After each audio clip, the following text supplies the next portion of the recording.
Know everything about the Avengers? No, of course not. But that's okay because we have your back. Thanks.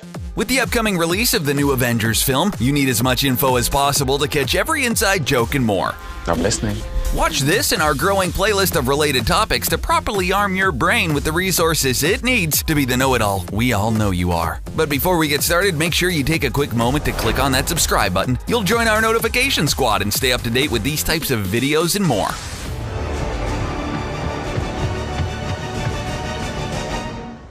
Daredevil created the Avengers. Back in September of 1963, the world was ravishingly awaiting the release of the Avengers. For years, they'd been patiently waiting for the Marvel team to perfectly blend and morph all their superheroes into one epic saga. Okay, so none of that is true. What actually happened was Marvel had this comic book character called Daredevil set for release around the same time. But according to Tom Brevoort, the senior vice president of Marvel's publishing, there was issues which they knew would cause it to be not ready in time for the scheduled print run. This meant the Marvel team would not have anything to release, and that's a huge issue financially and for their reputation. Stan Lee stepped in and made a bold suggestion to bring together some of the existing Marvel characters together to create a team like DC's Justice League of America. This would alleviate having to create complicated origin stories. This also allowed the Marvel creation team to jump on board quickly in developing and drawing out any adventure Stan Lee and Jack Kirby could devise. After the two finished brainstorming, they came up with the Avengers, and the world has been happy ever since.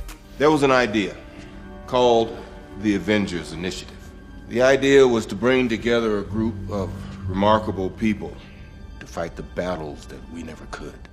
Nick Fury War History. Nick Fury. The one-eyed genius who helped conceive a crew of slack-jawed superheroes. They would be better as a team. In the Marvel Cinematic Universe, no one thought he would be able to, but he got the job done and helped save the world several times over. However, with as many MCU films as it has been, we still don't truly know that much about him. Maybe people have talked about him or he's mentioned stuff, but that's about it. There have been no films about his origin or who he truly is as a person. Nick Fury is more than just the leader of S.H.I.E.L.D. He has a past very few know about. Besides ordering around the mightiest of beings on planet Earth, he has a tumultuous war history. He first served in the American Army during World War II. He's also one of the most well-trained soldiers on planet Earth. He also served and fought alongside Captain America and James Bucky Barnes. And if we get into alternate Ultimate X-Men storyline, Nick Fury also fought along Wolverine in war. Oh yeah, Nick Fury is definitely one badass mofo.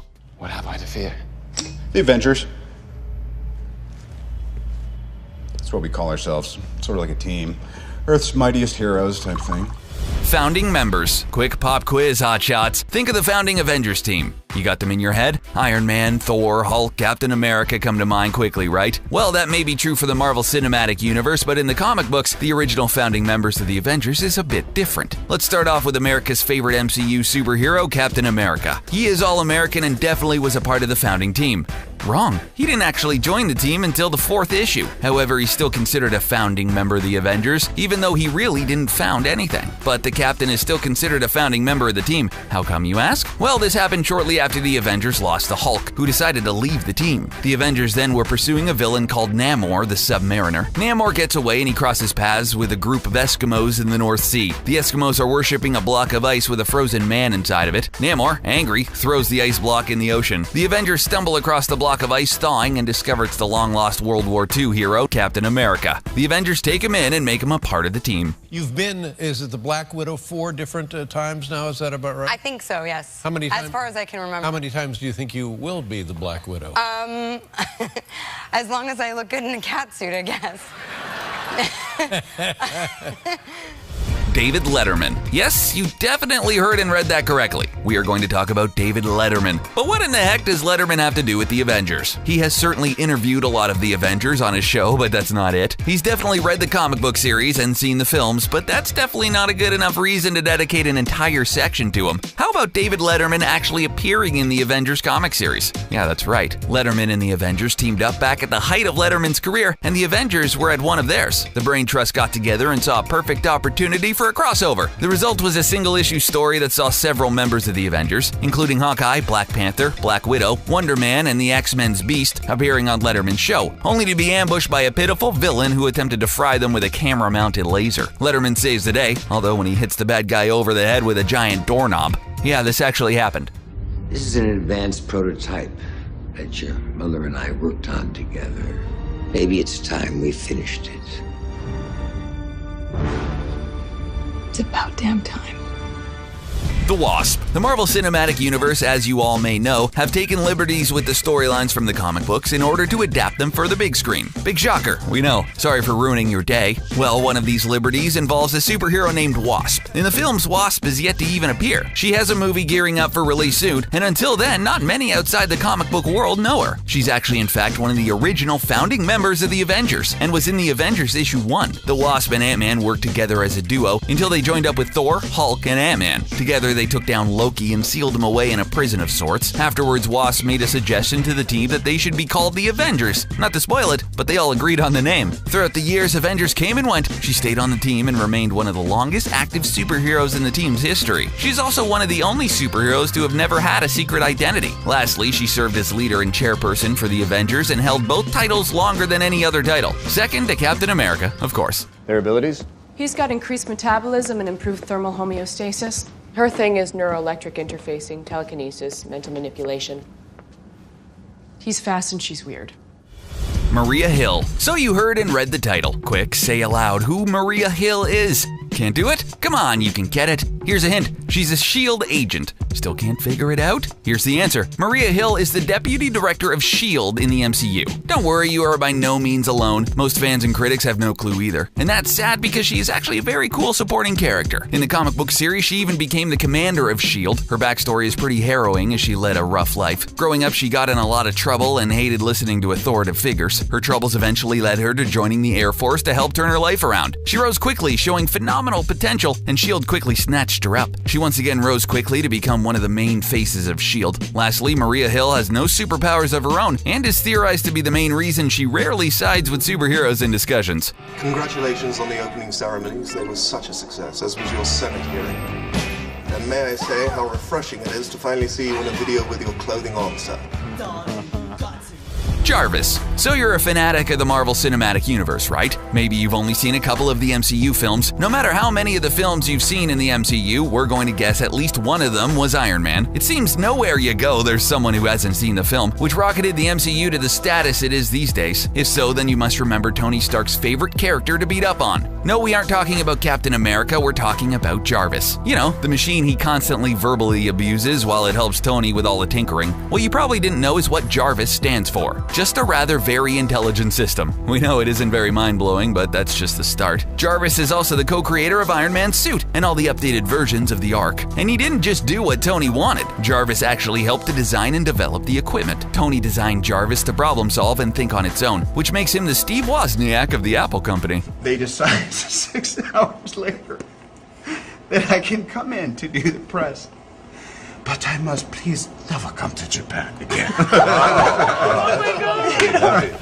Downey banned in Japan. Oh yeah, there's no mix-up with that title card. Robert Downey Jr. has been banned in Japan. He's not allowed to step foot anywhere on the island. No sushi, anime, or selfies with Godzilla anytime soon. But why ban Robert Downey Jr. from an entire country? What was so terrible Japan needed to restrict him from visiting Japan? Well, Downey has performed 1 or 2 questionable things in his life. He has a bit of a history with drug usage, and when we say a bit, he should be dead 10 times over from everything. Okay, so what, you say? A lot of people have dabbled in drugs. Well, then there's his history with police, and a lot more than a handful of arrests on his record. Again, so what? It's not as though the Japanese don't have criminals, right? But there's also he's a playboy-esque bad boy behavior, and if we were to explain what that means, then you're just too young to know. And it's crazy because this was all before Iron Man, and most fans have no clue, but Japan definitely knows. When he appeared in Japan in 2008 for the Iron Man premiere, customs agents detained him, interrogated him, and finally allowed him to attend his premiere under the condition he never returned.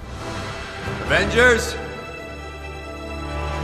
No trademark. So when you have a brilliant idea nowadays and you don't want someone to steal it, what do? Well, there's a couple things. It depends on what stage of development and medium you're working with. Maybe you need a patent. You could need a copyright. Let's say you're a pretty established comic book company who's just released a new superhero comic book series. And what if that new comic book series has a cool logo design? Well, then you would most definitely want to register a trademark to protect anyone from claiming the rights to your logo, design, and/or product. Marvel, however, forgot to do this step while creating the Avengers comic book series. As mentioned in this video, the Avengers was a rushed comic series, so certain protocols were missed. But how long did it go without being trademarked? Couple days? Weeks? Months? Nope. 7 years. What?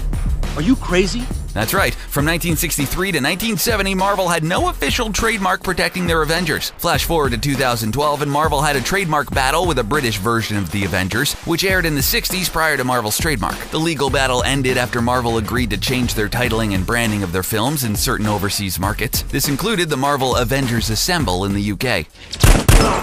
They're not getting through here, so what the hell?